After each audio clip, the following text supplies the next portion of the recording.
these islands, which is about the size of this table, has anywhere between 14 and 18 plants, holes cut in plants. So there's all kinds of plants. But you can very easily do it, and then you're going to end up with this monster root structure underneath this thing, just sucking up nutrients like crazy, and your fish are going to love it. And yeah, if you want to get in there and you turn it aquaponics, absolutely. Yeah. Or whatever. Or whatever. We ended up using the rock-looking structure, what we call a skirt. But before I decided to do that, which was super expensive, I was thinking about planting things like parrot's feather and water purslane around the edges and having that just bleed into the water and completely hide the styrofoam. And then you had nothing but greenery and plants coming up. You could do something like that. Make it look prettier, but then actually have an edible garden in the middle. Speaking of that, I have parrots, whatever you call it, feather, and some other oxygenating plants, and they've taken over my pond. I can't even see the fish. What can I use to put in there where I can create like a barrier, like a little circle, so I can just see the fish when I feed them?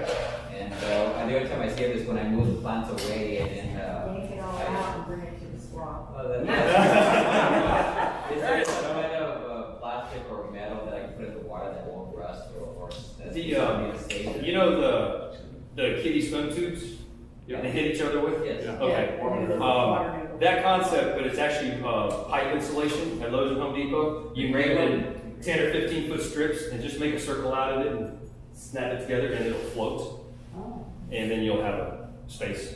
And if they go under or over it, then do 2 of them and tape them together so that you actually have 2 high. So you basically have a ring on top of a ring, and so then it'll float higher up, be more volume. Yeah. Because I don't mind having all the greenery there, but I just like to see the fish every now and then. Yeah. Well, that's where you can throw the food, and they'll get accustomed to just always going to the center section there to eat, and you'll be able to see them and all that. I have another question pertaining nothing to them, but I have these separate ponds that they were given to me, and they're preformed plastic ponds, and I like to create a lip on there, so this way I can have my bog plants in there, and then feeding to the pond. Because right now I have all my bog plants and my oxygenating plants in the same area. That's the reason I can't see my fish, but I know that they're there. Mm-hmm. And the other time I see them is when I'm cleaning out the plants, and I see them. So I like to create a lip. How would you go about creating a lip on these prefabricated ponds that are small? Depends on the pond. But I'll tell you what I would attempt to do is I'd get a heat gun. I have it. And I'd kind of work it and maybe shift the shape of the plastic a little bit and create a little bit of a trough. Wherever it makes sense that I can, and then tip it forward and have that trough then become your spillway well over the next pond. Hard to say because there's so many different prefab ponds. The other thing is not real pretty, but you could just cut a hole in the side and use a bulkhead to seal the hole and run PVC pipe. And then you don't have a leak issue for sure because it's just going to flow through the PVC pipe or the tube. I had it there and I just like I need to do something with it. Yeah. Yeah, it's a good idea. I mean, separate some plants or just create more plant space. You can't have too many plants. Oh yeah. So that's all.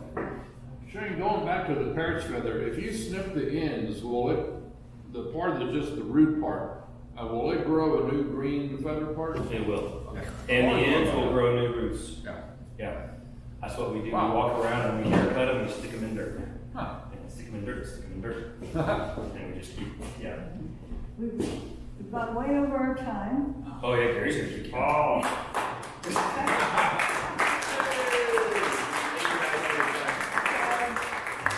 We will say something for next time, if you promise to come back. I will. This was very informative. I've done about 5 things wrong that I took notes from.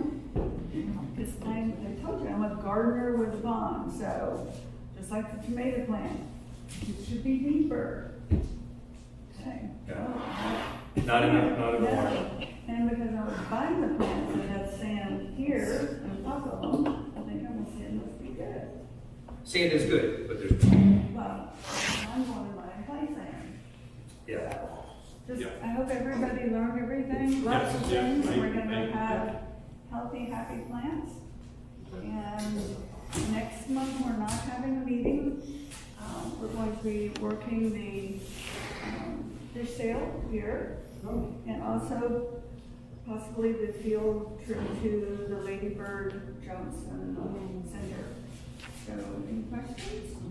Yeah, on the fish sale, everybody be watching out on your email, because you'll be getting an email, I'm assuming, from somebody, with the schedule of time shifts, that we need volunteers to man our booth Right, for we those usually 2 work days. in 4-hour shifts.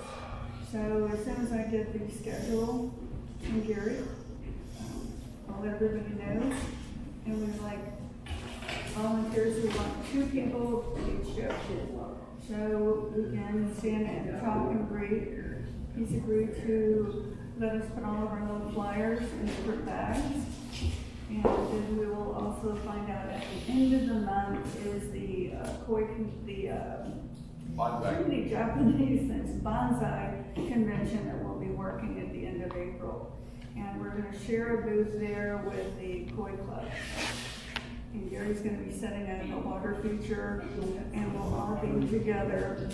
And this is a Texas bonsai convention, so hopefully we can gather some members from this area.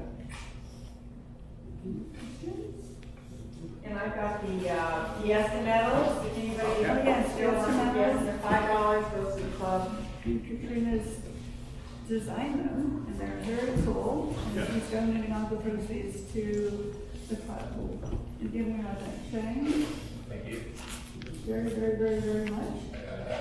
And we'll see you hopefully at the fish club, the fish sale. We're swapping. Yeah. He's not swapping. He's not gonna be swapped. No, he's not swapping. Hobbyist to business. There's a very fine line there. Very fine, fine. Thank you, thank Thank you.